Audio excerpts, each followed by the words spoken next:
very strange. It's very hard for us to understand because we're simple creatures, you know. And but Krishna is the connoisseur of love. This was his name is Rasaraj. Rasaraj means the king of rasa, the king of different emotional tastes. He is like a great artist of love who relishes the most subtle and profound tastes of love. He's expert in all different flavors of love. That's all Krishna does. That's what he does. That's his purpose of living, of existence, is to relish this wonderful love of devotional service of his devotees. So Krishna, his business is only in relishing different wonderful, amazing, beautiful relationships of love. And Radharani's only business is coming up with newer and more exciting and more tasty variations of this loving propensity of Krishna, you see. So this is what's going on at Rādhā-kuṇḍa. This is why all the great devotees lived there, spent some time there, did their sadhana there. All the great devotees in our line, they spent some time there. One time I spent a month there while I was in Vrindavan. I got bored with the temple. And I just went on a day trip, actually, to Rādhā-kuṇḍa. And I didn't come back for a month. I found myself staying there in an āśram with Krishnadas Babaji, Prabhupada's godbrother, Krishnadas. And they were so nicely situated in Rāgānūgā-bhakti. It was the first time I had ever seen this kind of worship. It was ecstatic, and it was really far out, you know.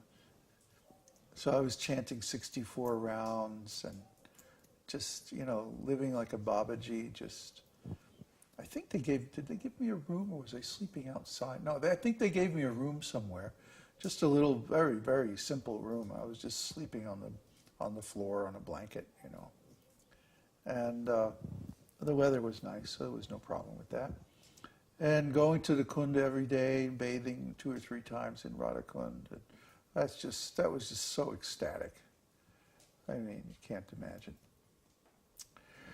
So these experiences are, you know, what helps to mature devotional service, because we get exposed to the advanced practitioners.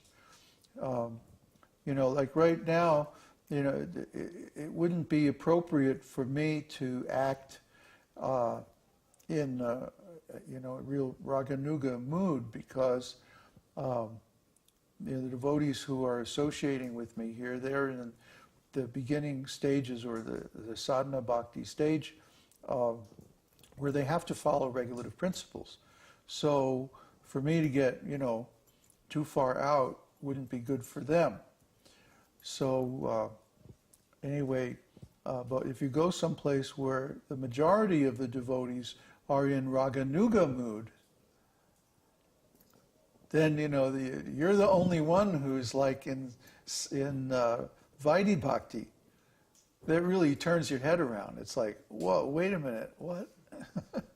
Like when they, you know, when we offer food, we make a nice little plate, and we take it and just set it in front of the deities, and then bow down and say prayers and stuff like that.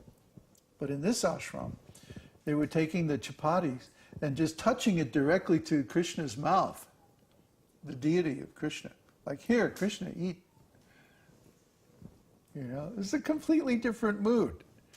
There's no awe and reverence whatsoever. Krishna is everybody's best friend. Huh? So just try to understand these different moods. Different moods are there because different devotees have different necessities or tastes. And the taste for one devotee will not work, will not nourish or help the other devotees. They each have to have an environment practice, philosophy that allows them to experience the taste that they need, the taste, the mood that they relish with Krishna. So for those who are in conjugal love, then the mood at Rādhā-kuṇḍa is just the most perfect, most advanced, most blissful place, for them to practice their devotional service. There's really no comparison to it. The only problem is in recent times there's been too much tourism there. It kind of dilutes the mood, It's really a place that should be confidential. It only should have really, really fixed up devotees there. So all the really serious devotees have moved out of Rādhā-kuṇḍa now, and they were like way up in the woods at Darshan or places like that. It's too bad what's happened. So it's only temporary, Pretty soon that'll be over. Everything will go back to normal. So Rādhā-kuṇḍa, every devotee, if you get a chance in your life, you should visit Rādhā-kuṇḍa. Yeah. When we're in India, we're definitely going to take a trip up to Vrindavan, and we'll see all these places. Sometime in the off season, not Kartik or not Janmāṣṭamī, or sometime in the off season. Well, because we're going to be getting into India just about Kartik, for Kartik time. Yeah. So a lot of the temple towns get overwhelmed during Kartik. The Krishna temple towns, anyway. So we have to find some nice quiet place. Anyway, I don't know what more I could say about Rādhā-kuṇḍa and what goes on there. Oh, yeah, he mentions Ashtakaliya Lila. Ashtakaliya means 8 divisions, or 8 periods. So Krishna's pastimes every day, he has a regular daily schedule. His pastimes are divided up into 8 periods of the day. And they go around in a daily cycle. Krishna's every day is pretty much the same. He wakes up very early in the morning, like 3:30, 4 o'clock in the morning. And when he wakes up, he's with Radharani out in the forest. And then they go through some very, very intense pastimes of separation. And they race back to their houses to be in their beds, in their bedrooms by dawn. And then that's when everybody else gets up. And they go check on Krishna to see, how he's doing. Oh, he has to sleep late. He's so tired from all that cow herding. Okay. So then Mother Yashoda makes breakfast. Somehow or other Krishna gets up. He's still like bleary-eyed from the night before. And he comes to breakfast. Then after breakfast, the cowherd boys get all the cows together and milk them, and then they go out into the forest with the calves. Then there's pastimes with the cowherd boys in the forest. Then there's a big lunch, prasadam pastime at noon. Then after that, there's a secret meeting with Radharani in the forest.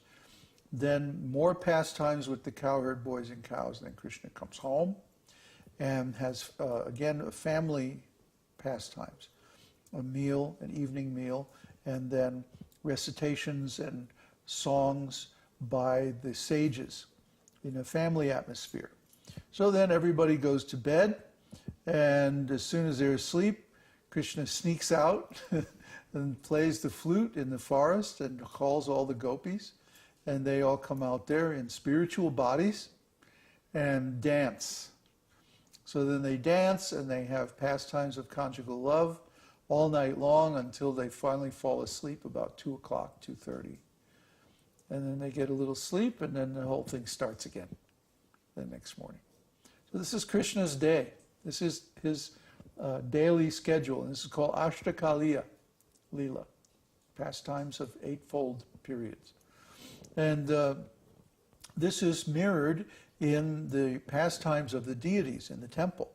Every day the deities, there are so many artik ceremonies, and there's bathing and dressing and offering food, and then in the afternoon they take a nap, and then there's more things going on.